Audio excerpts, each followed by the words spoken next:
ولا قوة إلا بالله العلي العظيم. أعوذ بالله من الشيطان الرجيم. بسم الله الرحمن الرحيم.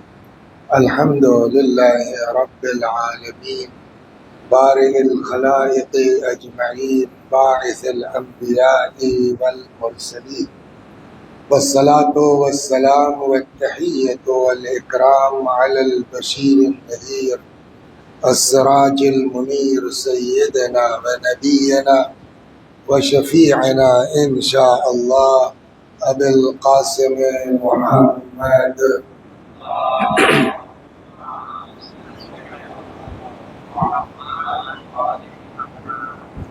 اللهم صل عليه وعلى أهل بيته مظاهر جلالك وجمالك واللعن على أعدائهم الشاكين فيهم المنحرفين عنهم أجمعين.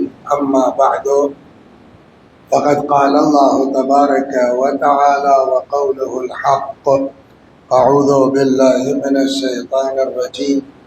بسم الله الرحمن الرحيم. فمن كان يرجو لقاء ربه فليعمل عملا صالحا ولا يشرك بعبادة ربه أحدا. صلوات بر محمد و آل محمد.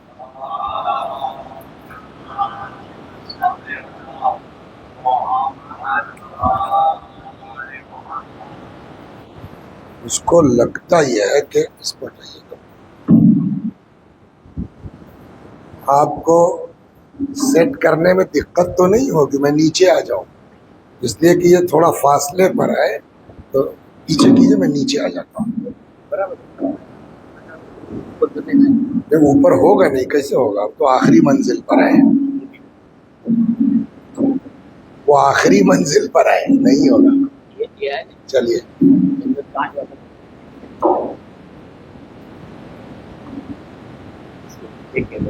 تھوڑا ٹائٹ کرنا پڑے گا.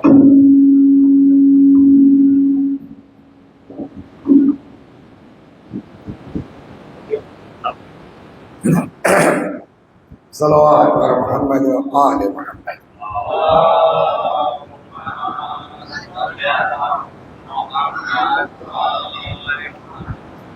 یہ آیہ کریمہ جس کی تلاوت کی گئی ہے حضرت حق جل وعلا کا ارشاد مبارک ہے، ارشاد گرامی ہے.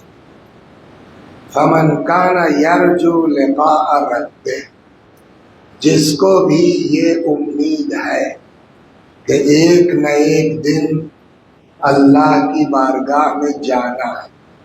دیکھیے جو آیا ہے وہ ہمیشہ کے لیے نہیں آیا. مرنا سب کو ہے. بقول مولانا ابن حسن صاحب اللہ علی اللہ مقامہ کے کہ موت کا مزہ سب کو چکھنا ہے، چاہے شاہ ہو یا نو شاہ ہو. تو مرنا سب کو ہے. اب وہی قرآن کہتا ہے کہ اور مر کے بعد ختم نہیں. بکری ہے مر گئی بات ختم ہو گئی، گھوڑا ہے مر گیا بات ختم ہو گئی. لیکن ہم لوگوں کا معاملہ مرنے سے ختم نہیں ہوگا. دیکھیے یہ بات آپ لوگ پبلک کا مزاج یہ ہے کہ مجلس شروع ہو جائے تو چلے، یہی نہ ہوتا ہے. تو ہم لوگوں نے بھی سیکھ لیا ہے کہ 10-15 منٹ ادھر ادھر ٹہلاؤ، جب آ جائیں تب شروع کریں. ٹائم سے آئیے گا تائم سے شروع ہوگی، لیٹ آئیے گا تو جب تک نہ آئیے گا تب تک ہم ادھر ادھر کی ٹہلاتے رہیں گے. صلوات پر محمد و آل محمد ہے نا.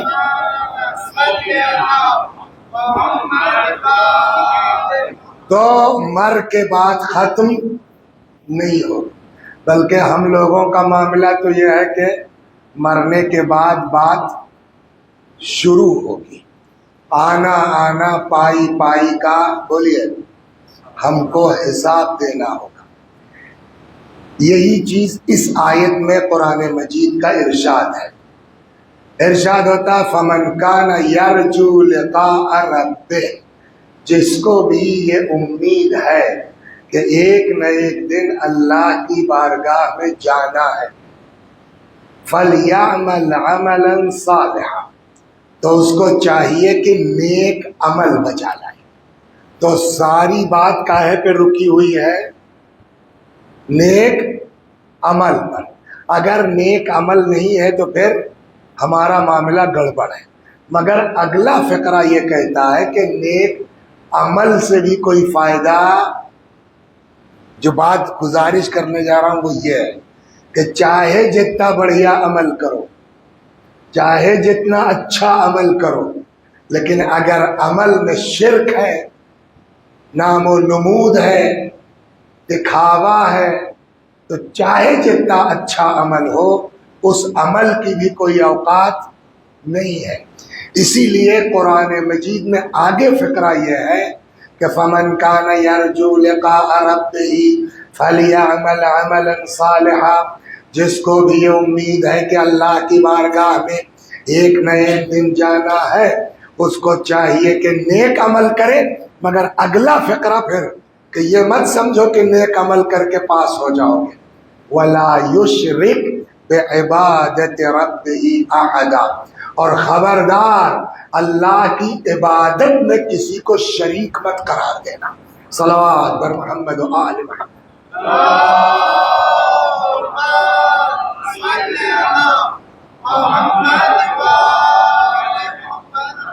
اور کتنی تیز ہمارے اندر شرک آتا ہے، بعض روایتوں سے سمجھ میں آتا ہے۔ کیا نام ہے آپ کا؟ علی رضا بھائی، چونٹی اس پتھر پر اگر چلے تو اس کے پیر کی آواز ہم لوگ سن سکتے ہیں؟ نہیں نا۔ روایت کہتی ہے کہ ہمارے اندر شرک اسی طرح چل رہا ہے جیسے چونٹی اگر پتھر پہ چلے محسوس نہیں ہوتا، ویسے ہم کب مشرک ہو گئے احساس نہیں ہوتا۔ سب سے زیادہ جو ہے وہ انسان کو اسی بات پر توجہ کرنے کی ضرورت ہے کہ جو کرو وہ اس کے لیے کرو۔ البتہ اس میں اگر جنت کا خیال ہے تو کوئی دقت نہیں ہے ایسی، جہنم کی خاطر کر رہا ہے بچنے کے لیے تو بھی کوئی دقت نہیں ہے، لیکن یہ کہ اس لیے کر رہے ہیں کہ لوگ واہ واہ کریں، اس لیے کر رہے ہیں کہ لوگ تعریف کریں، کہ پھر جب لوگوں کی تعریف، وہ کہتے ہیں نا، کسی کا شعر ہے کیا، یہ دل جو چاہتا ہے وہی آپ کیجئے، یہ دل جو چاہتا ہے وہی آپ کیجئے، مجھ کو بھی کہیں بہر خدا چھاپ دیجئے۔ تو کام تو بڑا اچھا ہے، آپ ہاسپٹل جا کے غریبوں میں پھل بانٹ رہے ہیں، بہت اچھا ہے، لیکن اب وہ ایک پھل ہے، 5 آدمی اس میں ہاتھ لگائے ہوئے ہیں اور سب کی نظر ادھر کیمرے پر ہے، تو چاہے جتنا بانٹ دیجئے، اگر خدا بیچ میں نہیں ہے تو ہمارے کسی عمل کا کوئی فائدہ نہیں ہے۔ اور اسی لیے میں اکثر اپنی مجلسوں میں کہتا ہوں کہ اگر عمل لاکھوں کا ہے، اللہ بیچ میں نہیں ہے تو 54 کے برابر ثواب نہیں ملے گا، اور اگر عمل 54 پر ہے ثواب ممکن ہے لاکھوں میں مل جائے۔ کیوں؟ اس لیے کہ جو عمل کرو گے اگر اللہ کے لیے ہے تو مختصر سا عمل بھی انسان کی نجات کے لیے کافی ہے، اور اگر خدا کے لیے نہیں ہے تو چاہے جتنا کرتے رہو اس عمل کا کوئی فائدہ۔ اچھا، ہم آپ کو اللہ نے خلق کاہے کے لیے کیا؟ بولیے رضا بھائی۔ وما خلقت الجن والانس، بولیے، الا لیعبدون، ہم نے جنوں کو انسانوں کو خلق نہیں کیا مگر یہ کہ وہ ہماری عبادت کریں۔ تو ہم سب کو خلق کیا گیا کاہے کے لیے؟ عبادت کے لیے۔ تو جب اللہ نے ہم کو پیدا ہی کیا ہے اپنی عبادت کے لیے تو وہ یہ تو پسند نہیں کرے گا نا کہ ہماری عبادت میں کسی اور کو شامل کر لو۔ صلوات پر محمد و آل محمد۔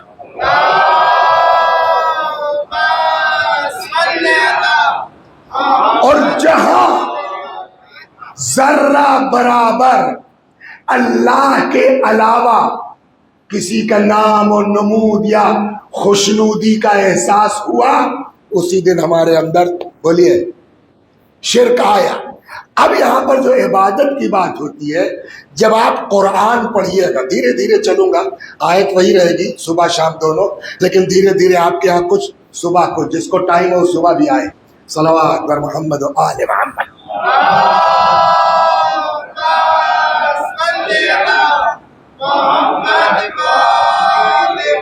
تو ہم کو آپ کو اللہ نے خلق کیا کاہے کے لیے؟ عبادت کے لیے. اب یہاں کے اوپر کہا جاتا ہے کہ عبادت کی دو قسمیں، ایک ہے عبادت جبری اور ایک ہے عبادت اختیاری. سمجھا رہا ہوں دھیرے دھیرے آرام سے. عبادت جبری اس عبادت کو کہتے ہیں جہاں عبادت کرنے والا مجبور ہے، اس کو عبادت کرنا ہی کرنا ہے. ایک عبادت ہے اختیاری، اختیار ہے، چاہو تو عبادت کرو اور چاہو تو عبادت نہ کرو. جہاں عبادت جبری ہے ابو محسن، وہاں یہ سوال نہیں ہوگا کہ تم عبادت کیوں کر رہے ہو، مجبور ہے. وہاں کوئی سوال نہیں ہے کہ ہم عبادت. لیکن جہاں عبادت اختیاری ہے وہاں سوال دونوں سے ہوگا. جو عبادت کر رہے ہیں ان سے بھی ہوگا اور جو نہیں کر رہے ہیں ان سے بھی ہوگا. جو عبادت کر رہے ہیں ان سے ہوگا تم عبادت کیوں کر رہے ہو، اور جو نہیں کر رہے ہیں ان سے ہوگا کیوں نہیں کر رہے ہو. تو اب یہ قرآن نے باقاعدہ تقسیم کیا ہے. نمبر ایک عبادت اختیار. قرآن مجید کہتا ہے قل یا اہل الکتاب تعالوا الی کلمۃ سواء بیننا و بینکم. آؤ اہل کتاب سے، یہود و نصارہ، آؤ یار جو کچھ ہمارے تمہارے یہاں مشترک ہے اس پر ہم لوگ ایک ہو جاتے ہیں نا. لڑائی کس بات کی؟ کیا تم بھی کہتے ہو اللہ ایک، ہم بھی کہتے ہیں اللہ ایک، تو آؤ لا نعبد الا اللہ، کہ ہم لوگ کے سوائے خدا کے کسی کی عبادت نہ کرے. تم بھی اللہ کو مانتے، ہم بھی. ولا نشرک بہ شیئا، اور اپنی عبادت میں کسی کو شریک نہ قرار دے. تو مین نقطہ یہی ہے. یا ارشاد ہوتا ہے عبادت جبری میں. تو نماز جمعہ میں جاتے ہو؟ اب تو یاد ہو گیا ہوگا سنتے سنتے سورہ جمعہ کا کچھ حصہ. شروع والا تو یاد ہی، جو سبح للہ ہے. بولیے ما فی السماوات وما فی الارض. کیا ترجمہ ہوا اس کا؟ یسبح للہ، سب اللہ کی تسبیح کرتے ہیں. ما فی السماوات وما فی الارض، جو کچھ زمین میں ہے جو کچھ آسمان. بات انسان کی نہیں ہے، بات جنات کی نہیں ہے. یسبح للہ ما فی السماوات وما فی الارض، جو کچھ زمین و آسمان میں ہے سب اللہ کی تسبیح کر رہے ہیں. زمین ہے وہ اللہ کی تسبیح میں، سورج ہے وہ اللہ کی تسبیح میں. چاند. لطیفہ سنیں گے تھوڑا فریش ہو جائیے. جناب بہلول دانا، وہ کسی کے کرائے کے مکان میں رہتے تھے. تو وہ لکڑی کا، قدیم زمانوں میں یہاں بھی ہوتا رہا ہوگا، لکڑی کی چھت وت پڑی رہتی تھی. تو پرانا ہو گیا تو چلتے تھے تو اس میں آواز آتی تھی. تو ایک دن بہلول نے کہا مالک مکان سے، بھائی ذرا اس کو ٹھیک کرا دو. تو مالک مکان مذاق والا تھا، کہنے لگا ارے بھائی بہلول صاحب آپ نہیں جانتے یسبح للہ ما فی السماوات وما فی الارض، جو کچھ زمین و آسمان میں ہے سب اس کی تسبیح کرتے ہیں. تو یہ جو ہے وہ چھت ہماری اللہ کی تسبیح کر رہا ہے، آپ تسبیح سے جو ہے وہ ناراض ہے. تو اچھا بہلول سے کون جیت سکتا ہے؟ بہلول نے کہا صاحب مجھ کو تسبیح پر اعتراض نہیں ہے، ڈر یہ ہے کہیں کسی دن سجدہ نہ کر لے مکان آپ کا. صلوات بر محمد و آل محمد.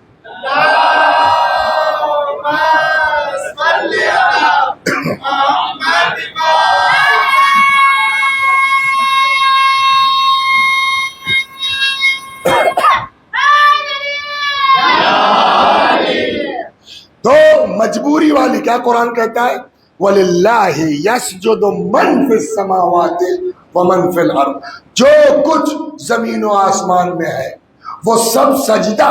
وہاں تو کیا تھا یسبح للہ، تسبیح کرتے ہیں. یہاں جو ہے سورہ مبارک رعد میں قرآن کیا کہتا ہے؟ وَلِلَّهِ يَسْجُدُ مَن فِي السَّمَاوَاتِ وَالْأَرْضِ. جو کچھ زمین و آسمان میں ہے وہ اللہ کا سجدہ کرتے طوعاً وَكَرْهًا، خوشی خوشی بھی مجبوراً بھی. تو اس کا مطلب کچھ لوگ جو ہے کچھ چیزیں وہ ہے جو اللہ کو سجدہ کرتے مگر ان کے اپنے اختیار میں نہیں ہے. یا ارشاد ہوتا الم تر ان اللہ یسجد لہ من فی السماوات والمن فی الارض. کیا نہیں دیکھتے جو کچھ زمین و آسمان میں ہے سب اللہ کا سجدہ کرتے ہیں. والشمس والقمر، سورج اللہ کا سجدہ کرتا ہے، چاند اللہ کا سجدہ کرتا ہے. والنجوم، اللہ کا ستارے اللہ کا سجدہ کرتے ہیں. والجبال، پہاڑ اللہ کا سجدہ کرتے ہیں. والشجر، درخت اللہ کا سجدہ کرتے ہیں. والدواب، چوپائے جانور. البتہ سب کے سجدے کی میننگ الگ ہے. انسان کا سجدہ کیا ہے؟ وضع الجبہہ علی الارض، انسان کا سجدہ ہے پیشانی کا زمین پر رکھنا. لیکن بقیہ مخلوقات کا سجدہ کا مطلب یہ نہیں ہے کہ زمین پہ سورج اگر زمین پہ پیشانی رکھ دے گا تو دنیا ہی ختم ہو جائے گی. تو کہتے ہیں بقیہ مخلوقات کا سجدہ یہ ہے کہ غایت الخضوع، اللہ کے فرمان کے مطابق خضوع و خشوع کے ساتھ لگے رہنا، یہی مخلوقات کا سجدہ ہے. صلوات بر محمد و آل محمد.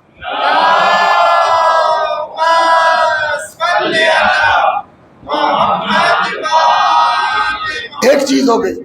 دوسری جگہ سورہ مبارکہ رحمان میں اللہ فرماتا ہے والنجم والشجر یسجدان، والنجم والشجر یسجدان، ستارے درخت سب اللہ کا سجدہ کرتے ہیں. تو یہ بات میں سمجھانے میں کامیاب ہو گیا قرآن کے حساب سے کہ عبادت دو قسمیں ہیں. ایک ہے عبادت جبری اور ایک ہے عبادت اختیاری. عبادت جبری پوری کائنات کرتی ہے، سب جو کچھ ہے ذرہ ذرہ جو ہے وہ اللہ کے لیے سجدہ ریز ہے، اس کی تسبیح کر رہا ہے. وہاں یہ سوال نہیں ہوگا کیوں کر رہے ہیں. دوسری قسم عبادت کی ہے عبادت اختیاری. جہاں اختیاری ہوگی، جیسے انسان اور جن دو ہی لوگ ہیں جن کا عبادت اختیاری ہے. وما خلقت الجن والانس الا لیعبدون، ہم نے جنوں کو انسانوں کو خلق نہیں کیا ہے مگر یہ کہ وہ ہماری عبادت کریں. تو اختیاری عبادت کس کے پاس ہے؟ صرف دو لوگوں کے پاس. ایک کا نام ہے جن اور ایک کا نام ہے انسان. تو جبری والی عبادت میں سوال نہیں ہے کہ کیوں کرتے ہو، لیکن اختیاری والے میں بولیے دونوں سے سوال ہے. جو عبادت کرتا ہے اس سے بھی سوال ہے کہ عبادت کیوں کرتے ہو، جو عبادت نہیں کرتا ہے اس سے بھی سوال ہے کہ عبادت کیوں نہیں کرتے ہو. تو اب جب سوال ہوگا تو اس کا جواب بھی تو ہونا چاہیے. عبادت آدمی کیوں کرتا ہے؟ جب قرآن میں جائیے گا تو قرآن کی روح سے کم از کم 3 طرح کے لوگ ہیں، 3 وجہیں ہیں عبادت کرنے کی. ایک وجہ آدمی عبادت کرتا ہے لالچ میں، طمع.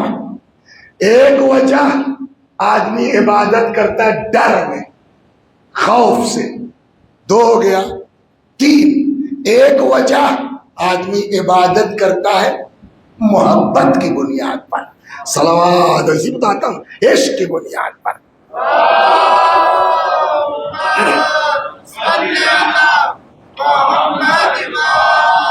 مثلا قرآن مجید کہتا سورہ مبارکہ مائدہ وعد اللہ الذین آمنوا وعملوا الصالحات، اللہ نے وعدہ کیا ہے ان لوگوں سے جو ایمان لائے، وعملوا الصالحات، اور نیک عمل بجا لائے. کاہے کا وعدہ کیا ہے؟ لہم مغفرۃ واجر عظیم، کہ اللہ کی طرف سے ان کے لیے مغفرت ہے اور زبردست اجر ہے. اب آدمی اس اجر کے چکر میں اگر عبادت کرتا ہے تو یہ عبادت کیا ہوئی؟ لالچ ہوا نہیں ہوا؟ وَمَن يُطِعِ اللَّهَ وَرَسُولَهُ، جو بھی اللہ کی اطاعت کرے گا اس کے رسول کی اطاعت کرے گا یدخلہ جنات تجری من تحتها الانہار، اللہ ان لوگوں کو ایسی جنتوں میں داخل کرے گا جن کے نیچے دریا بہ رہے ہوں گے۔ یہ تو ایک قسم ہو گئی، آدمی عبادت کرتا ہے جنت کی لالچ میں، ثواب کے لالچ میں۔ دو، ارشاد ہوتا ہے سورہ مبارکہ یونس، انی اخاف ان عصیت ربی عذاب یوم عظیم۔ کیوں گناہ نہیں کرتے؟ کہ اس لیے کہ ہم ڈرتے ہیں اپنے اللہ سے۔ ان عصیت، اگر ہم نے گناہ کیا اپنے اللہ سے ڈرتے ہیں، یوم عظیم، اس قیامت کے دن سے۔ تو اب یہ کیوں جو ہے وہ گناہ نہیں کر رہے ہیں؟ خوف کی بن، جہنم میں چلے جائیں گے۔ یا انا نخاف، سورہ دہر میں، من ربنا یوما عبوسا قمطریرا، ہم ڈرتے ہیں اپنے اللہ سے اس دن کے تحت کہ جو دن بڑا سخت ہوگا۔ یا تیسری جگہ کسی، تو کوئی عبادت کرتا ہے لالچ میں، کوئی عبادت کرتا ہے بولیے خوف میں، اور کسی کے یہاں دونوں ہے، کچھ خوف اور کچھ لالچ۔ ارشاد ہوتا ہے تتجافا جنوبہم عن المضاجع، یہ مومنین راتوں کو سحر کے وقت اپنے بستر سے اٹھ جاتے ہیں، یدعون ربہم، اور راتوں کو اٹھ کے اپنے ابا کو، اپنے اللہ کو پکارتے ہیں، خوفا و طمعا، کچھ خوف میں جہنم کے اور کچھ لالچ میں جنت کی۔ تو یہ ہو گیا نا۔ تو کچھ لوگ عبادت کرتے ہیں لالچ میں، کچھ لوگ بولیے عبادت کرتے ہیں خوف میں، اور کچھ لوگ دونوں، وہ ابھی آئے گی، کچھ لوگ دونوں، خوف بھی ہے اور what's your name mister Zaheer بھائی، لالچ میں عبادت کرنا اچھی چیز ہے؟ سوال یہ ہے، پہلے اس کو حل کر لیں پھر آگے بڑھتے ہیں۔ تم بتاؤ، ڈر کی وجہ سے عبادت کرنا اچھی بات ہے؟ نہیں نا؟ آپ بتائیے، لالچ کی بنا پر عبادت کرنا اچھی بات ہے؟ ہو گئی بات۔ تو اللہ لالچ والی عبادت کو قبول کرے گا نہیں قبول کرے گا؟ اچھی نہیں ہے بقول آپ کے۔ ڈر والی عبادت کو، تمہاری شادی ہوئی ظہیر بھائی؟ نہیں ہوئی؟ تمہاری کتنا بڑا بچہ ہے تمہارا؟ 12 سال کا۔ جب 5، کیا نام ہے؟ محمد حسنین، 5 سال کے تھے، انہوں نے کہا بیٹا اگر آیت الکرسی سنا دو گے تو 500 روپیہ دوں گا۔ یہ ہر باپ کرتا ہے نہیں کرتا؟ اور یہ بھی سن لو، اگر نہیں سنا پائے تو پھر ڈنڈے پڑیں گے۔ اب وہ صاحب صبح شام رٹے پڑا ہے بیچارہ، یہ باپ کو خوش کرنے کے لیے ڈٹ رہا ہے یا 500 روپے کے لیے؟ بولیے، یہ باپ کو خوش کرنے کے لیے ڈٹ رہا ہے یا ڈنڈے سے بچنے کے لیے؟ بہرحال صاحب جمعے کا دن طے تھا، سنا دیا اس نے۔ اب کیا جواب ہونا چاہیے؟ یاد کر لیا 500 روپے لو، نہیں یاد کیا ڈنڈے کھاؤ، یہی تو ہونا چاہیے نا۔ کیا آج تک کسی باپ کو یہ کہتے سنا چلا تم نے ہمارے لیے تھوڑی یاد کیا ہے، 500 روپے کی لالچ میں یاد کیا تم نے؟ کوئی باپ کہتا اس طرح؟ نہیں نا۔ 500 کی لالچ میں ہی صحیح، اگر بچے نے سنا دیا نا، باپ کلیجے سے لگاتا ہے، منہ چومتا ہے، شاباش، 500 سے کچھ زیادہ بھی دے دیتا ہے۔ کیا کہے گا کہ لالچ میں اس نے یاد کیا تھا؟ تو اس کا مطلب یہ ہوا کہ باپ ماں اتنے مہربان ہیں کہ اگر لالچ میں صحیح باپ کی بات مان لے، خوف میں صحیح باپ کی بات مان لے تو ماں باپ خوش ہوتے ہیں۔ اللہ ماں باپ سے بھی بڑھ کے ہے، لالچ میں صحیح مگر کرو تو مگر ہمارے لیے۔ صلوات بر محمد، اس میں پھر دوسرا نہیں ہونا چاہیے۔ صلوات بر محمد۔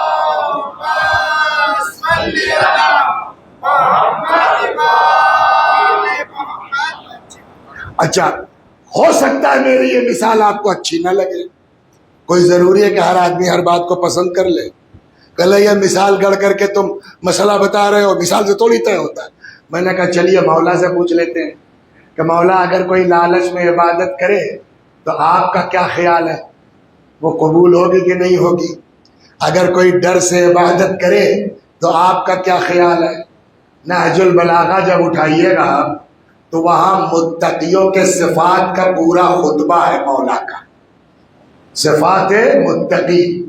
حمام صاحب ایک تھے مولا کے چاہنے والوں میں، انہوں نے ایک دن اچانک کہہ دیا صف لی المتقی، مولا متقیوں کے صفات بیان کیجئے، حتیٰ کانی انظر الیہم، مگر اس طرح جیسے ہم متقیوں کو دیکھ رہے ہوں۔ اور امام نے، وہ پوری تفصیل ادھر نہیں جانا، امام نے خطبہ شروع کیا اور 110 صفتیں ایکسٹمپور امیر المومنین نے متقیوں کی بیان کر دی۔ سمجھے نہیں سمجھے؟ نہیں؟ علی کے نام کے عدد کتنے ہیں؟ تو ذرا مجلس کے بعد اپنے ابا سے ملوانا، تو تھوڑا بادام خریدوا دے، آواز بڑھنی چاہیے یار، تھوڑا تیز بولو۔ صلوات بر محمد و آل محمد۔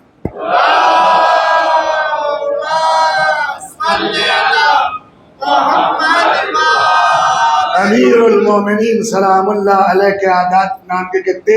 110۔ اور اس خطبے میں ایکسٹمپور کتنے صفات متقیوں کے بیان کیے؟ کچھ سمجھ میں آیا؟ اشارہ اسی طرف ہے، جس کے اندر سب آ جائے وہ امیر المومنین ہے، جس کے اندر دو چار ہو وہ متقی ہے۔ صلوات بر محمد و آل محمد۔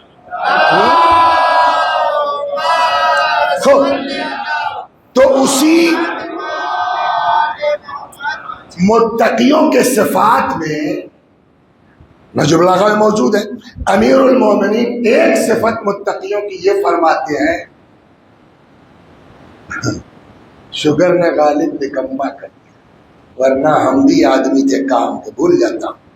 ہاں یاد ہے، وَلَوْلَا أَجَلُ اللَّهِ الَّذِي كَتَبَ اللَّهُ لَهُمْ لَمْ تَسْتَقِرْ أَرْوَاحُهُمْ فِي أَجْسَادِهِمْ شَوْقًا مِنَ الثَّوَابِ وَخَوْفًا مِنَ الْعِقَابِ۔ مولا فرماتے ہیں متقیوں کی صفت میں ایک صفت یہ کہ اگر موت کا ایک وقت معین نہ ہوتا، لولا اجل اللہ الذی کتب اللہ لہم، اگر اللہ نے ان کی موت کا وقت معین نہ کیا ہوتا تو کیا ہوتا؟ لم تستقر ارواحہم، تو ان کی ارواحیں نہ رکتی، کہاں؟ فی اجسادہم، ان کے جسموں میں، خود سے نکل جاتے، مر جاتی۔ کیوں؟ شوقا من الثواب، ثواب کی لالچ میں، وخوفا من العقاب، عذاب کے خوف میں۔ تو مولا نے ثواب کے لالچ اور عذاب کے خوف کو بھی تقوی کی پہچان بتائی ہے۔ صلوات، سمجھ میں آ گئی نا؟ تو اس کا مطلب لالچ میں بھی عبادت قبول ہے۔ ہاں لالچ میں بھی صحیح، شرط ہے خدا کے لیے ہو، اللہ کے علاوہ کسی کو، تو یہ عبادت غلط نہیں ہے۔ اب یہاں کے اوپر آ کر کے امام حسین علیہ السلام نے اب فائنل کیا، مگر قابل تعریف یہ لالچ والی قبول ہے، جنت مل جائے گی، خوف والی قبول ہے، جنت مل جائے گی، پر وہ معیار اس کا نہیں ہوگا۔ اب امام حسین علیہ السلام فرماتے ہیں یہاں کے اوپر، ان قوما عبدوا اللہ، وہ تو قرآن کی آیتیں سنا دی ہم نے آپ کو۔ حضرت فرماتے ہیں ان قوما عبدوا اللہ رغبۃ، کچھ لوگ اللہ کی عبادت کرتے ہیں لالچ میں، فتلک عبادت التجار، یہ عبادت تاجروں کی عبادت ہے۔ بھائی آپ نے جو ہے وہ 10 روپے دیے، گڈے لیا، بات ختم ہو گئی، ہمارے آپ سے کیا رشتہ ہے؟ بات تو وہاں ہے کہ جب محبت میں گڈے کھلا دیجئے بغیر پیسہ دیے ہوئے۔ صلوات بر محمد و آل محمد۔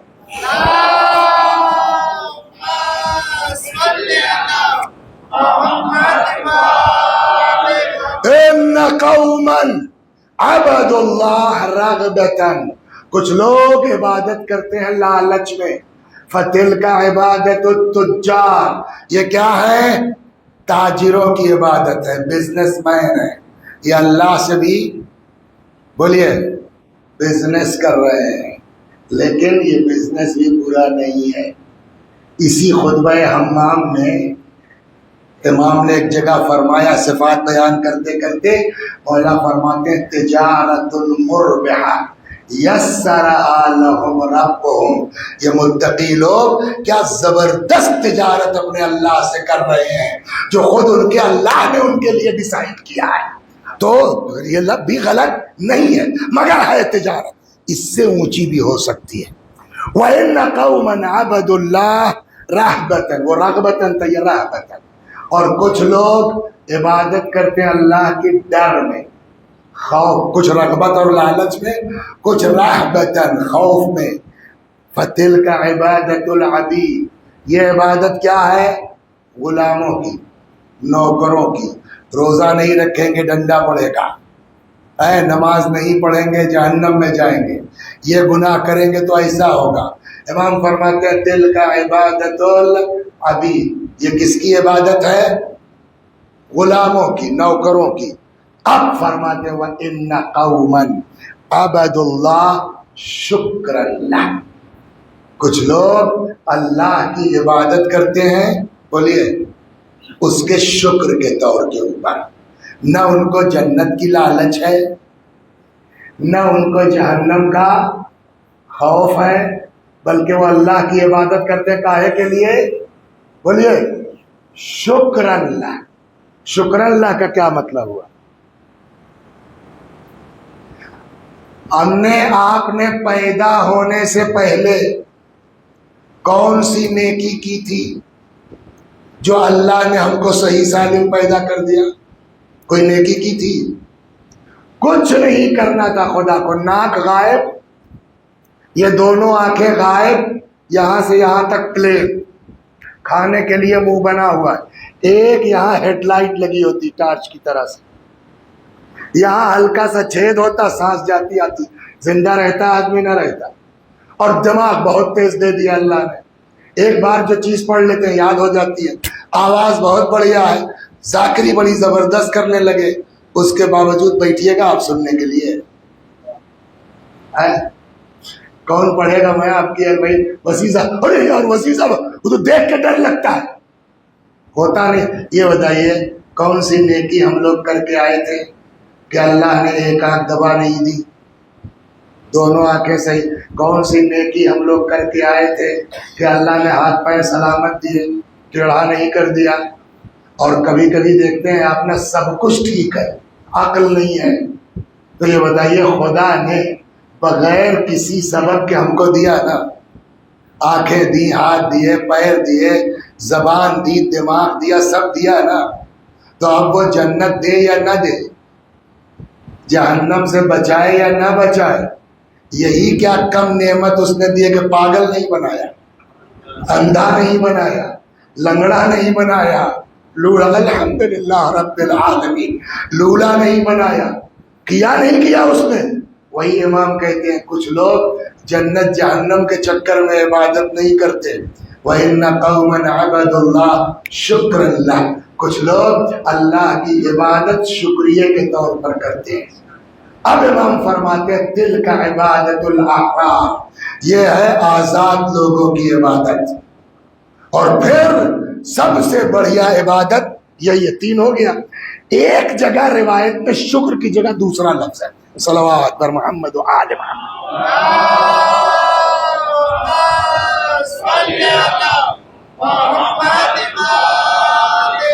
تو یہ تین ہو گیا نا شکر۔ ایک روایت یہ ہے جس میں شکر کی جگہ دوسرا لفظ ہے۔ ہو سکتا ہے امام ہی نے کسی موقع پر جو ہے وہ ایک لفظ یہ بھی فرمایا ہو، ان قوما عبدوا اللہ، تیسرا کیا تھا؟ بولو حسنین بھائی، شکر اللہ، اللہ کی عبادت کرتے ہیں اس کے شکر۔ ایک جگہ چوتھا لفظ ہے اور وہ بہت اہم ہے، شکر سے بھی اونچا ہے، ان قوما عبدوا اللہ حب اللہ، کچھ لوگ اللہ کی عبادت کرتے ہیں محبت میں، نہ خوف میں، نہ لالچ میں، نہ شکریہ کے طور کے اوپر۔ کہتے ہیں بنی اسرائیل کے زمانے میں ایک آدمی تھا اندھا، اپاہج، لولا، چلنے کے قابل نہیں، بیٹھا ہے تسبیح ہاتھ میں لیے، الحمدللہ الحمدللہ الحمدللہ الحمدللہ، تو کسی کو مذاق سمجھا کر لے یار تمہارے پاس ہے کیا جو الحمدللہ الحمدللہ کر رہے ہو؟ نہ ہاتھ نہ پیر نہ آنکھ، اس کے بعد بھی الحمدللہ الحمدللہ۔ دیکھیے جواب اس کا کہ کیوں؟ یہ کم احسان اللہ کا ہے کہ تم جو گناہ کر سکتے ہو اللہ نے مجھے بچا لیا ہے۔ کیا مطلب؟ کہ جو تم گناہ آنکھوں سے دیکھ کے کر سکتے ہو اللہ نے مجھ کو بچا۔ صلوات بر محمد۔ جو سمجھدار لوگ ہیں حتی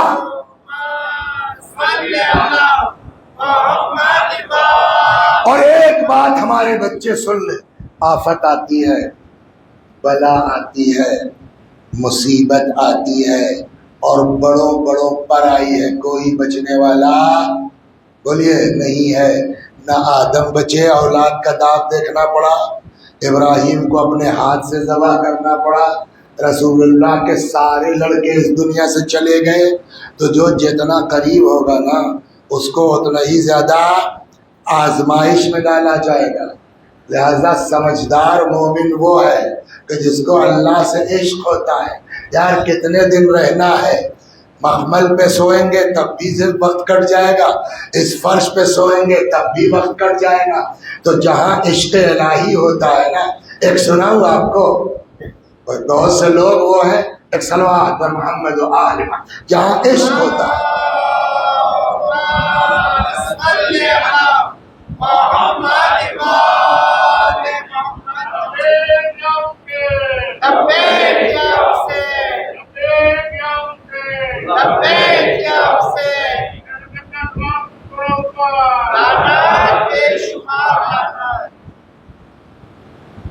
ادھر بھی فارسی کا شعر ہے، یکی وصل و یکی ہجران پسندت۔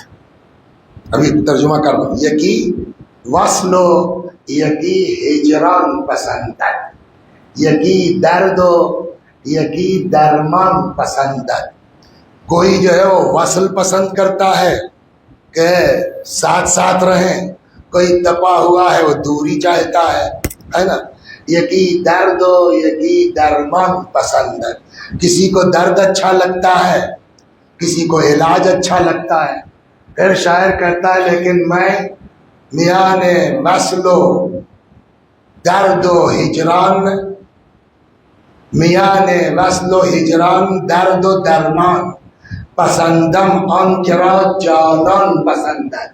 ہم خود کچھ نہیں پسند کرتے، نہ واصل نہ ہجر نہ در نہ دوا، ہم تو وہی پسند کرتے ہیں جو ہمارے لیے ہمارا اللہ پسند کرتے ہیں۔ تو یہ ہے عشق کی بنیاد پر، اور جہاں عشق، چنانچہ امام جعفر صادق سلام اللہ علیہ سنیے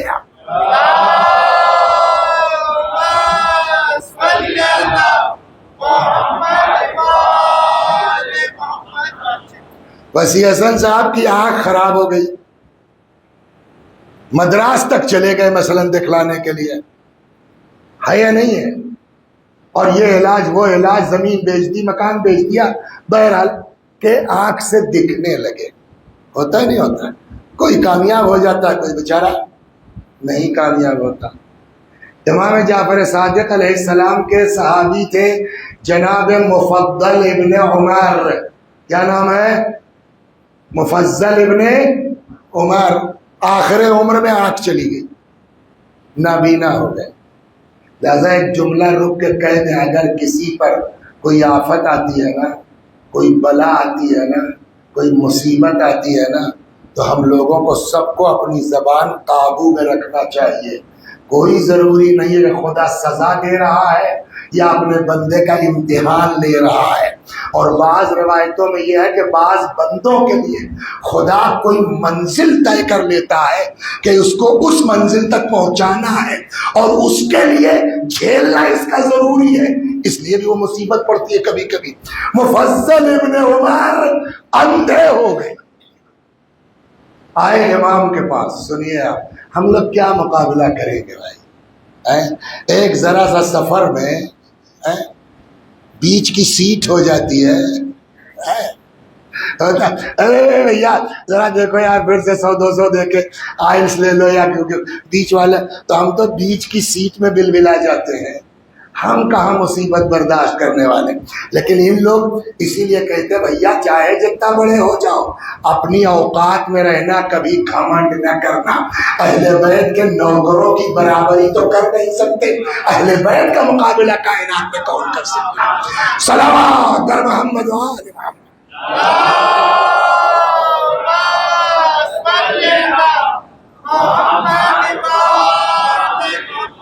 تو مفضل ابن عمر آئے امام کے پاس، مفضل اندھے ہو گئے، نابینا۔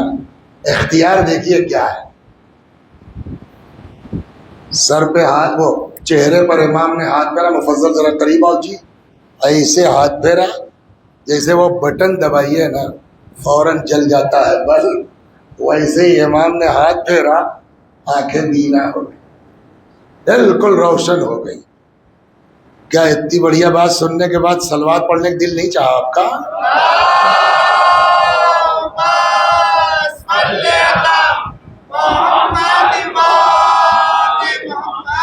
آنکھیں روشن ہو گئی۔ امام نے کہا مفضل جی، مل گئی آنکھ؟ کہا جی۔ کہا مفضل اب جتنا دیکھو گے اتنے کا حساب دینا۔ ٹی وی پہ کیا دیکھ رہے ہو؟ دیکھیے کچھ جرم وہ ہے، ہم بھی مبتلا ہے اس میں، یہ اچانک احساس ہو کہ کیا کر رہے ہو، کہ وہ چونکہ عام بات ہو گئی ہے تو چاہے جس کپڑے میں جو ہے وہ خبریں سنا رہی، ہم بیٹھے دیکھ رہے ہیں، لیکن ہوش میں رہنا بہت ضروری ہے۔ مفضل آنکھیں مل گئی، جی مولا، تو اب جتنا دیکھو گے اتنا حساب دو گے، ٹھیک، اور چاہو تو میں تمہاری بہشت کی گارنٹی دے دوں۔ اب اس سے بڑھیا کیا ہوگا؟ کہنے کا مولا گارنٹی، آپ کی گارنٹی ہو جائے تو کیا کہنا ہے؟ تو امام نے فرمایا مگر پھر وہ واپس کرنا پڑے گی آنکھ۔ تو ہم ہوتے تو کیا کرتے؟ میں آپ کی بات نہیں کرتا، آپ لوگ مومن لوگ، ہم ہوتے تو کیا، ارے مولا اب آپ کے طفیل میں آنکھ مل گئی ہے، کوشش کریں کہ نگاہ نیچی کر کے چلیں گے، اب یوٹیوب میں اس طرح کی چیزیں نہیں دیکھیں گے مولا، اگر کوئی آ بھی گئی تو جلدی سے آنکھ بند کر لیں گے اور ہٹا دیں گے، یہی سب نہ کرتے ہم لوگ۔ لیکن جن کو اس کا احساس ہے کہ اللہ کی بارگاہ میں جانا ہے، ان کا انداز دوسرا ہوتا ہے۔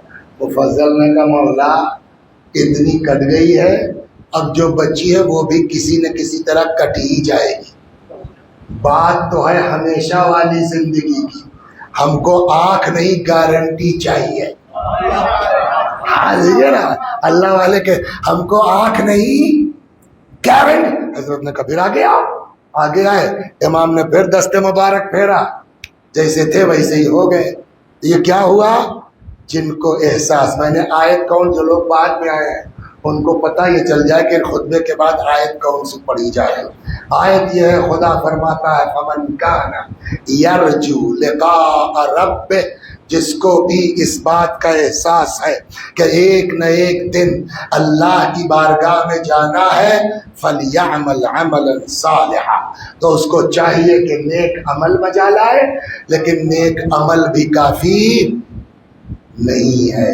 وَلَا يُشْرِكْ بِعِبَادَةِ رَبِّهِ أَحَدًا، خبردار اللہ کی عبادت میں کسی کو شریک قرار، جو کرو اس کے لیے کرو، کم کرو چلے گا، مختصر کرو چلے گا، ایک بار زندگی میں حج کر لو واجب ہو گیا چلے گا، ایک بار چلے جاؤ امام حسین کی زیارت کو، آگے نہیں ہے چلے گا، مگر جو کرو وہ اللہ کے لیے کرو۔ امام حسین کی زیارت کو جاؤ تو امام حسین کے لیے جاؤ، خالی گنتی بنانے کے لیے کہ میں 22 حج کر چکا ہوں، 22 حج کی کوئی اوقات نہیں ہے، اللہ کے لیے ایک حج کی اہمیت۔ صلوات بر محمد و آل محمد۔ اور اسی لیے بس آخری بات، اور اب ایک حدیث سنانے جا رہا ہوں، یہ حدیث 10 دن لگاتار صبح اور شام دونوں پڑھوں گا، وہاں بھی پڑھی ہے، یہاں بھی پڑھنے جا رہا ہوں، ڈیلی پڑھوں گا، کبھی شروع میں کبھی بیچ میں، جہاں جیسے سیٹ ہو جائے. آپ کے لیے نہیں، اپنے لیے کہ مولوی صاحب ہوش میں آ جاؤ، کئی دن بچا ہے. سنائے آپ کو؟ اللہ اکبر. ایک دن ایک صحابی آیا امام جعفر صادق سلام اللہ علیہ کی بارگاہ میں.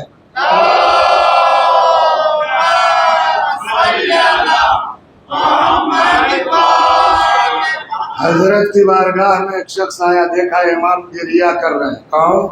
چھٹے امام گریا کر رہے ہیں. تو اس نے سوچا کوئی لگتا ہے حادثہ ہو گیا، کیا ہوا؟ کہنے لگا مولا خیریت، کیوں گریا کر رہے ہیں؟ امام نے کہا آج میں نے آئینہ دیکھا، داڑھی کے چند بال میرے سفید ہو گئے. اس کو عجیب لگا، داڑھی کا بال سفید ہو گیا، رونے کی بات ہے. ارے مولا ایج ہوتی ہے، عمر ہوتی ہے، بال پکتا ہے، یہ کون سی بات رونے کی ہے؟ امام نے کہا نہیں، یہ داڑھی نہیں پکی ہے، یہ خدا کی طرف سے سوال آ گیا ہے، تیاری کی کہ نہیں، واپسی کے لیے آمادہ ہوئے کہ نہیں. بعض روایتوں میں ہے من بلغ 40 ولم یاخذ العصا فقد عصا، جو 40 کا ہو جائے اور عصا ہاتھ میں نہ لے وہ گناہگار ہے. تو عصا نہ لے کا مطلب ڈنڈا لے کے چلے.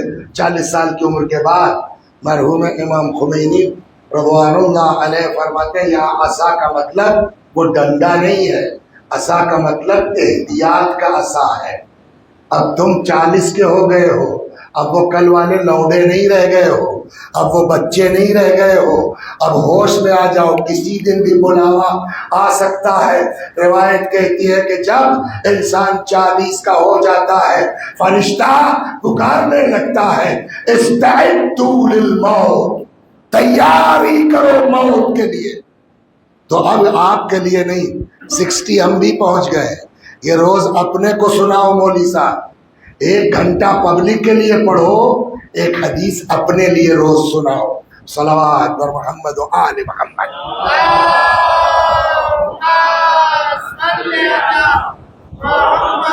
ہے اسی کتاب میں روایت. امام فرماتے ہیں الناس کلہم ہالکون، سارے لوگ ہلاک، یعنی کسی کو نجات نہیں ہوگی. الا العالمون، سوائے علماء کے. تو یہاں تک کا کیا مطلب ہوا؟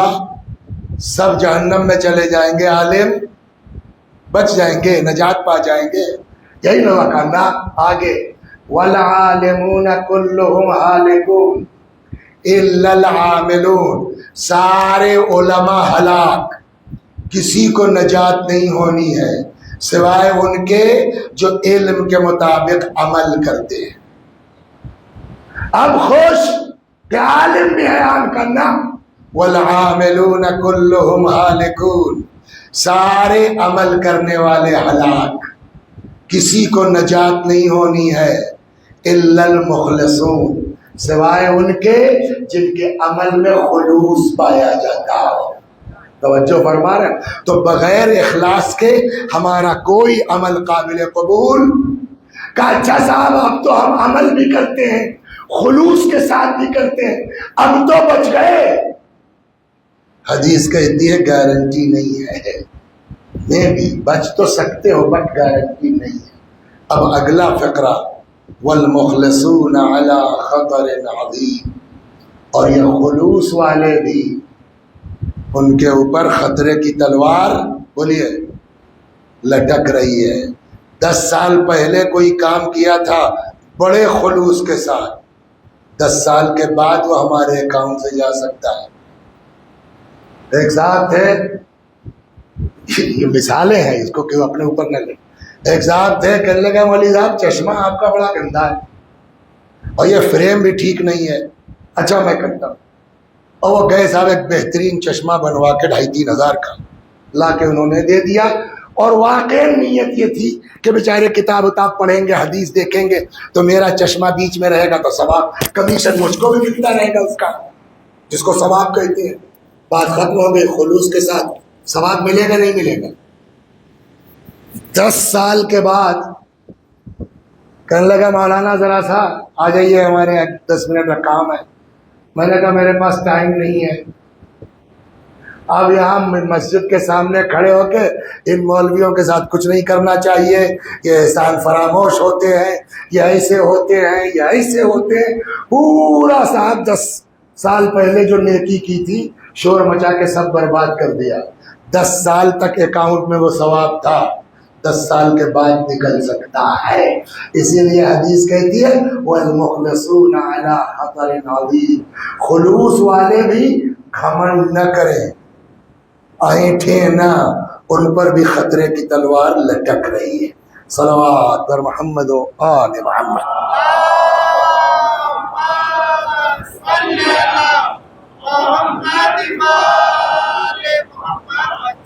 خوب ایک اور صلوات بر محمد و آل محمد۔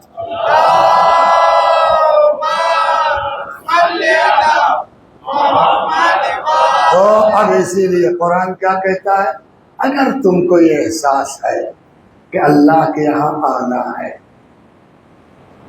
تو بھیا عمل ٹھیک ٹھاک کرو، فَلْيَعْمَلْ عَمَلًا صَالِحًا، لیکن اس کے بعد تاکید یہ خبردار، چاہے جتنا نیک عمل کرنا اس میں اللہ کے علاوہ کوئی شامل نہ ہونے پائے، دکھاوا نہ ہونے پائے، نام و نمود نہ ہونے پائے، فیس بک کے لیے نہ ہونے پائے، واٹس ایپ کے لیے نہ ہونے پائے۔ جو کرو ہمارے لیے کرو۔ اور جب اچھا آدمی کرتا کیوں ہے؟ اسی لیے نا کہ 10 لوگوں کو پتہ چل جائے کہ ہم بھی یہ کام کرتے ہیں۔ خدا کہتا ہے یار تم کیوں ٹینشن لیتے ہو، تم ہمارے لیے کرو، مشہور تو ہم کریں گے تم کو۔ صلوات بر محمد و آل محمد۔ دعائے کمیل پڑھیے نہیں پڑھیے؟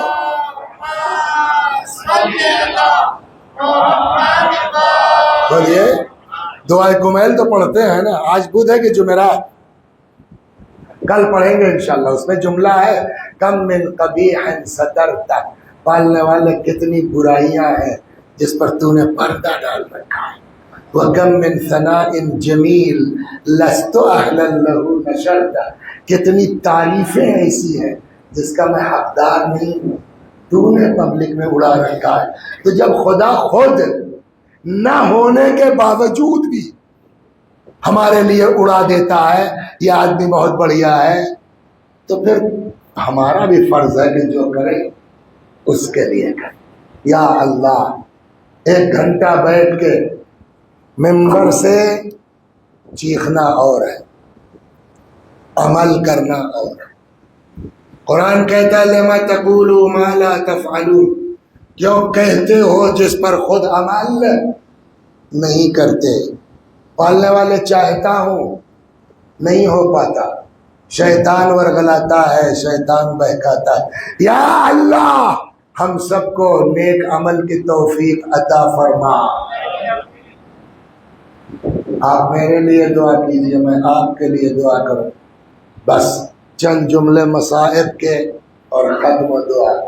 جب پبلک گھڑی کی طرف آنکھ اٹھانے لگے وہیں سے فوراً رک کے مصائب پر سمجھدار ذاکر کو چلا جانا چاہیے۔ سب چلے گئے، میرا مولا تنہا ہے، میرا مولا اکیلا ہے۔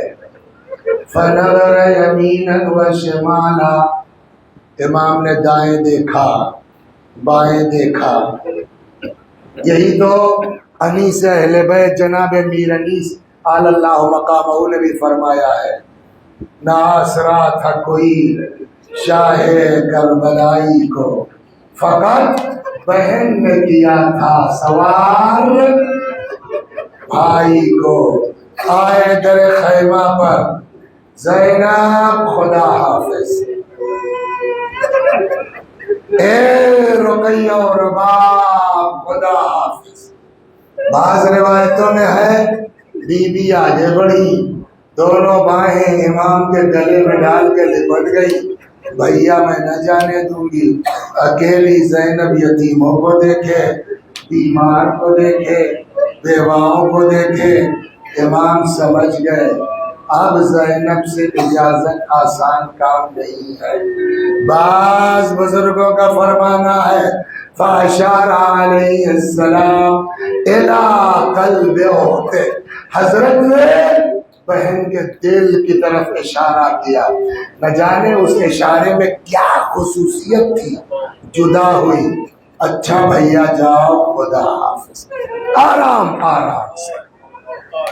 اب تو سفر کا مہینہ شروع ہو گیا، وہ بھی آج 11 تاریخ ہو گئی ہے. 20 8 28 دن بچا، ایک مہینے سے کم ہے. جو زندہ رہے گا اگلے سال حضرت کا غم منائے گا. پتہ نہیں کس کا یہ آخری محرم ہو، کس کا یہ آخری اشرا.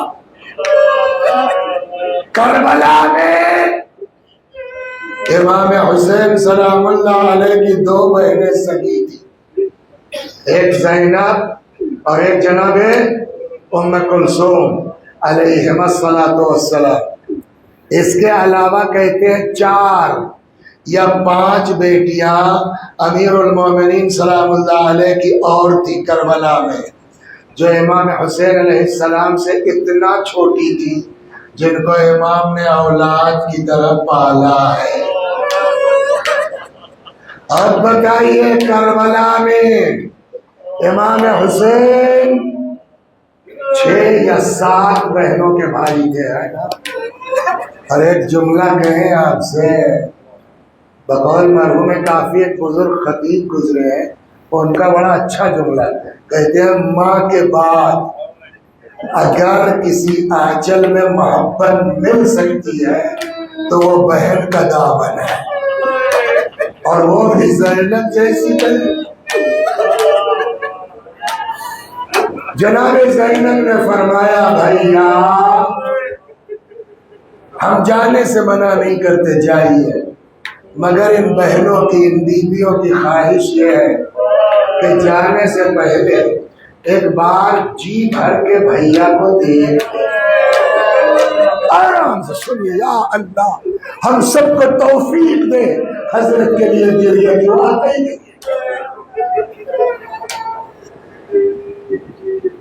کیا کرنا ہوگا بہن؟ فرمایا کچھ نہیں، ہم حلقہ بنا کے کھڑے ہو جاتے ہیں، آپ ہمارے درمیان سے گزر جائیے. آپ بتائیے، ہر بات کتاب میں نہیں لکھی ہوتی، ہر بات روایت میں نہیں ہوتی. میں اکثر یہ جملہ کہتا ہوں، مصائب محسوس کرنے کا نام ہے، مصائب پڑھنے کی چیز نہیں ہے. آپ نے دیکھا ہوگا کہیں کہیں محرم میں عاشور کو، 8 محرم کو ذوالجناح نکلتا ہے. تو جب یہ ذوالجناح برآمد ہوتا ہے تو پہلے تو مردوں کی طرف آتا ہے، بعض جگہوں پہ یہ کہ پھر اس کے بعد عورتوں میں چلا جاتا ہے. کبھی دیکھا ہے کہ جب ذوالجناح عورتوں میں پہنچتا ہے تو یہ عورتیں کیسا چیخ چیخ کے تڑپ تڑپ کے، صرف اس تصور میں کہ ایسے ہی میرے مولا کی خالی سواری آئی ہوگی، جبکہ اس میں کوئی زینب نہیں ہے، اس میں کوئی ام کلثوم نہیں ہے. آپ ذرا سوچئے، آج اتنے دنوں کے بعد عام عورتوں کا تو خالی ذوالجناح دیکھ کے یہ حال ہوتا ہے. جب حسین 7 بہنوں کے درمیان سے نکلنے لگے ہوں گے تو آپ بتائیے خیمے میں گریے کا عالم کیا ہوگا. جزاکم ربکم، خدا کسی غم میں نہ رلائے سوائے غم اہل بیت کے، ہے نا. عجیب کا میں کتاب کی عقل سے سوچئے آپ کیا ماحول. جب آپ کا حال یہ ہے، کوئی ادھر گریا کر رہی، کوئی ادھر گریا کر رہی، ایسے میں جہاں ہر بیوی خود گریا کر رہی اور بے ہوشی کے قریب ہے، ایسے میں کسی کو اتنا ہوش ہوگا کہ 4 برس کی بچی کہاں رو رہی ہے. سفر کا مہینہ ہے، یا اللہ یا اللہ اس یتیمہ پر رونے کی توفیق سب کو عنایت کر.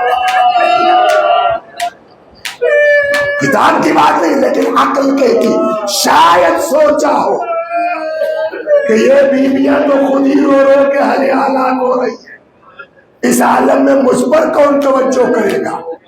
لیکن جیسے بھی ہو بابا جب بھی جائیں گے تو ذوالجلال سے، شاید یہ سوچ کے یہ یتیمہ خیمے سے باہر آ کے ذوالجلال کے پاس کھڑی ہو گئی، اور ہوا وہی جیسے ہی امام ذوالجلال کے قریب آئے، ننھے ننھے ہاتھ جوڑ دیے، استسلمت للموت، بابا کیا مرنے کے لیے تیار ہو گئے؟ جزاکم رب، خدا ان آوازوں پر رحمت نازل کر۔ اور استسلمت للموت، بابا کیا مرنے کے لیے تیار ہو گئے؟ امام نے جو جواب دیا ہے اس کا لفظی ترجمہ ایگزیکٹ ترجمہ نہیں ہو سکتا، اس لیے کہ امام نے وہاں محاورہ یوز کیا ہے۔ شاید امام کے جواب کا مطلب یہ رہا جیسے ہی بچی نے کہا بابا کیا مرنے کے لیے تیار ہو گئے، حضرت نے فرمایا مطلب شاید یہ بیٹی وہ کیا کرے جس کا کوئی ناصر نہ ہو، جس کا کوئی مددگار نہ ہو۔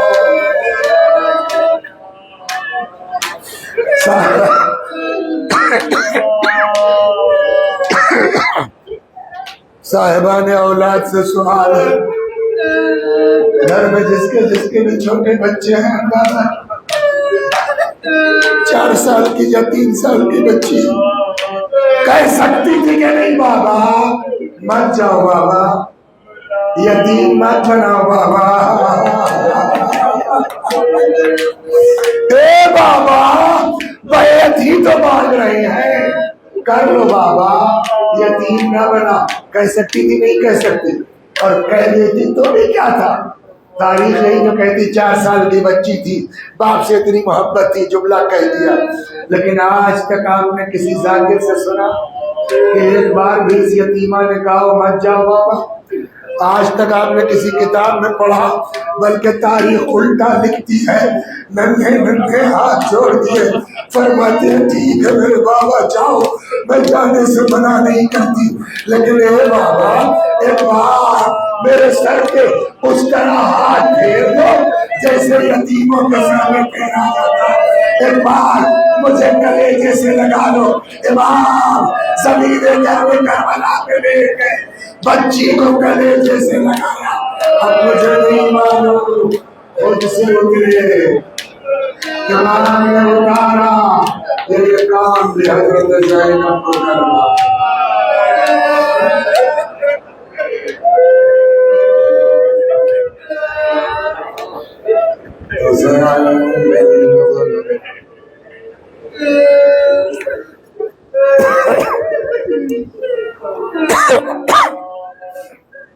أيام القلب القلب إنا لله وإنا إليه راجعون۔ خدا ہمارے اس عزا کو قبول فرما، مزید عزائے کی توفیق کرامت فرما۔ آپ کل اپنی رائے دے دیجئے گا کہ آپ کی کیا، کہیں ہوتا کہ نہیں ہم لوہا پڑھنا چاہتے، تو اپنی رائے دے دیجئے گا کہ کیا چاہتے ہیں۔ میرا خیال یہ ہے، اور یہ کرتا ہوں ہر جگہ، کہ جن لوگوں نے ہم کو پالا پوسا بڑا کیا، ممبر تک بٹھلایا، فرش تک لائے، آج وہ قبر کے کونوں میں ہیں، ان کو بھی تو کچھ ملنا چاہیے نا، کہ ہم نے جن کی پرورش کی تھی آج انہوں نے ہم کو تحفہ بھیجا ہے، مولا کی مجلس میں گئے تھے، ان کی روح خوش ہوگی، وہ ہمارے لیے دعا کریں گے، ہمارا بھی یہاں کام ہو جائے گا۔ تو عام طور پر جو ہے وہ مجلسوں کے بعد میں فاتحہ پڑھتا ہوں، اگر مرضی نہیں ہوگی تو مجلس کے بعد بتا دیجیے گا، آج پڑھ لیتے ہیں۔ اللہم صلی علی محمد وآل محمد، اللہم صلی علی محمد وآل محمد، اللہم صلی علی محمد وآل محمد۔ اعوذ باللہ من الشیطان الرجیم، بسم اللہ الرحمن الرحیم، الحمد للہ رب العالمین، الرحمن الرحیم، مالك يوم الدين إياك نعبد وإياك نستعين اهدنا الصراط المستقيم صراط الذين أنعمت عليهم غير المغضوب عليهم ولا الضالين بسم الله الرحمن الرحيم قل هو الله أحد الله الصمد لم يلد ولم يولد ولم يكن له كفوا أحد بسم الله الرحمن الرحيم قل هو الله أحد الله الصمد لم يلد ولم يولد ولم يكن له كفوا أحد بسم الله الرحمن الرحيم قل هو الله أحد الله الصمد لم يلد ولم يولد ولم يكن له كفوا أحد كذلك الله ربنا صدق الله العلي العظيم اللهم صل على محمد وآل محمد اللهم صل على محمد وآل محمد اللهم صل على محمد وآل محمد وعجل فرجهم واحشرنا معهم پروردگار سورہ حمد و توحید و صلوات اور اس مجلس عزا کا ثواب جملہ مومنین و مومنات مخصوصاً و محبان علی جن کو کوئی ایصال ثواب کرنے والا نہیں ہے، اس مجلس میں موجود جتنے مرد و عورت ہیں ہم سب کے مرحومین کی روحوں تک پہنچا دے، ان کے گناہوں کو بخش دے، جوار معصومین میں جگہ کرامت فرما۔ خدا ہمارے گناہوں کو بخش دے، ہمارے ماں باپ کے گناہوں کو بخش دے، ہمیں اعمال خیر کی توفیق کرامت فرما۔ یا اللہ جو مقروض ہیں ان کو قرضوں سے نجات عنایت فرما، جو بیمار ہیں ان کو شفائے کامل و عاجل عنایت فرما۔ خدمت کرتے ہیں قوم کی، میں بھی کئی سال سے وہاں رہ رہا ہوں، جناب محسن دھرمسی صاحب آج وہ ہاسپٹل گئے ہیں، بیجر لگنا، یا اللہ بحق اہل بیت جلد از جلد شفا عنایت فرما۔ یا اللہ ہم سب کو اس دنیا میں قبر امام حسین کی زیارت، آخرت میں شفاعت حسین علیہ السلام نصیب فرما۔ ہمارے مولا، ہمارے آقا، ہمارے مالک، ہمارے صاحب، ہمارے سید و سردار امام زمانہ کو ہم سے راضی اور خوشنود فرما، حضرت کے ظہور میں تعجیل فرما، ہمیں آقا کے غلاموں میں شمار فرما۔ وآخر دعوانا ان الحمد للہ رب العالمین۔